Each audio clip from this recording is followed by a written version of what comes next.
So I step out of my office and walk into the shop, as I typically do several times throughout the day, just kind of see how things are going on. When I walk out back, I see, let me turn the camera. I see Alan here, one of our techs that builds the equipment and puts it together. There's a stallion sitting there on a skid that's probably going to go out today. Is that right?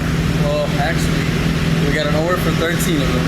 Oh boy. And that's the one I'm trying to fulfill right now. Okay, So I'm all right. getting them all prepared. So I can ship them out all at once. So Good. Now, I saw you doing something that caught my eye.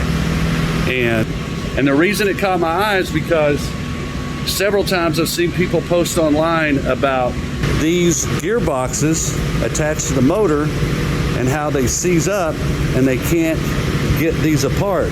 So tell us what you're doing, Alan. So I'm adding little anti-seize right here. So basically to lube it up. So it makes it easy to slip it in.